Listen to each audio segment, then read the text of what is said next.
꽤 중요한 주제 같지만 너무 길어질 뿐더러 차후 다룰 예정이 있는 주제이니 다음 기회에 다른 작품을 다룰 때 다뤄보도록 하겠습니다. 자체의 철폐를 논합니다. 무정부주의 단계에 이르러야 이 딜레마에서 벗어날 수 있다는 거죠. 이 얘기에 대해서는 지금도 논하지 않겠습니다. 디스토피아와 그 해결 방법으로서의 무정부주의에 대해서는 그의 다른 작품. 이렇게 밑밥을 많이 깔아놨으면 더 이상 오래 끌면 안 될 것 같습니다. 오늘의 주제는 앨런 무어의 만화 V4 벤데타와 위쇼스키 자매가 영화화시킨 동명의 영화입니다. 왓치맨이 감시자 논쟁을 꺼낸다면은 V4 벤데타는 감시자 논쟁에 대한 앨런 무어의 해답을 제시합니다.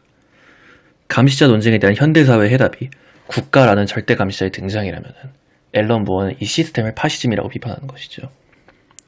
파시즘이 무너져야 하는 것이기에 앨런 무어가 디스토피아를 개선하는 방법은 아나키즘을 통해서입니다. 국가의 전복, 그리고 모든 것이 사라진 깨끗한 세계에서 인류는 감시자 문제를 해결할 수 있다는 것입니다. 영화는 그에 반해서 조금 다른 결론을 제시합니다. 시민들이 독재자를 끌어내야 한다라는 전제에는 영화 또한 동의하고 있지만 무정부주의와 같은 과격한 사상을 영화는 말하고 있지 않습니다. 그런 과격한 주장을 하는 대신 보다 민주주의를 담고 있는 영화를 우리는 확인할 수 있습니다. 매트릭스를 보여줄 만큼 파격적이었던 위쇼스키를답지 않아서 좀 실망스럽긴 했지만 영화만의 장점도 있긴 합니다. 만화에는 없는 영화만의 장점이라고 한다면 가장 큰 것은 보는 맛입니다. 칙칙한 분위기의 만화와 달리 펑펑 터지는 할리우드만의 눈뽕이 존재하고 망토를 휘날리면서 칼질을 하는 위의 모습은 마치 히어로 영화라도 보는 것 같은 기분을 줍니다. 15년 전 영화이기에 지금 보면 어색한 CG가 더 많긴 하지만 그래도 보는 맛은 있습니다. 그리고 그 외에도 대사가 훨씬 더 극적입니다. 위의 캐릭터성은 연극에서 튀어나온 것 같이 특이하고 그런 위의 대사들은 훨씬 더 자극적입니다. 그래서 메시지를 전하는 에너지는 만화보다 영화 쪽이 더 위에 있습니다. 대사가 훨씬 더 기억에 남는 것이 많거든요. 마지막으로 번역 부분이 있는데 왓치맨도 그렇고 V4 벤데타도 그렇고 한글 정발 버전 번역이 좀 이상해요. 그냥 번역질이 떨어지는 것도 있는데 결정적인 명대사들을 밋밋하게 번역해 놓은 것이 아쉬울 때가 있습니다. 영어로 보실 때는 그런 문제가 덜합니다. 영화 추천에 대한 얘기는 충분히 했으니 오늘 가장 중요한 얘기를 하고자 합니다. 디스토피아를 전복시키든 민주주의를 이루든 어느 방향을 선택하든지 간에 결국 그 핵심에 서는 존재는 시민입니다. 어떤 특권을 가진 계층이 아닌 일반 시민이 나서야 우리가 사는 세상을 개선할 수 있다는 것입니다. 그런 우리에게 주어진 것은 그렇게 어려운 운명이 아닙니다. 침묵하지 않는 것, 그것이 우리에게 주어진 숙제입니다.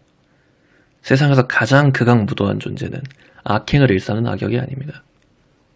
분노해야 할 일에 분노하지 않고 일어서야 할 때 침묵하는 대중이야말로 세상에서 가장 악랄한 존재입니다. 무지는 죄가 아니라고 늘 말하곤 하지요. 하지만 민주주의 사회에서는 무지한 대중이 죄인입니다. 왜냐고요? 권력을 지녔으니 말입니다. 세상을 바꿀 수 있는 동등한 권력을 손에 쥐고 있는데 그것을 잘못 행사하거나 행사하지 않는 것 자체가 죄라는 것입니다. 그러니까 나는 그런 것에 관심 없어. 나랑 상관없는 일이야. 라는 사고에 틀어박힌 채 사유하지 않는 인생을 사는 존재들은 다른 존재가 아니라 틀린 존재입니다. 인간으로서의 기본적인 자격을 잃기 싫다면 우리는 사유해야 합니다. 사유하고 또 그 사유한 바를 실천해야 합니다. 그것조차 하기 귀찮으면 인간으로서 살지 마십시오. 그럴 가치가 없는 인생이니 말입니다. 이렇게 사유하는 것의 중요성을 강조해도 그 필요성을 깨닫지 못한 이들이 예부터 많았습니다.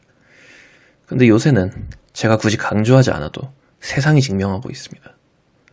세상에 사유하지 않는 존재들이 이렇게나 많기에 2020년에 우리가 이딴 꼴을 경험하고 있는데 제가 얼마나 더 강조해야 충분하겠습니까? 사유의 끝은 없기에 인간은 영원히 사유하지만 사유의 시작은 그렇게 어렵지 않습니다. 남의 말을 듣고 자기 나름대로 비판하는 것입니다. 그것부터 시작하고 모두가 그럴 수 있다면 디스토피아는 미연에 방지할 수 있을 것입니다. 오늘은 여기서 마치도록 하겠습니다. 감사합니다. 롬파였습니다.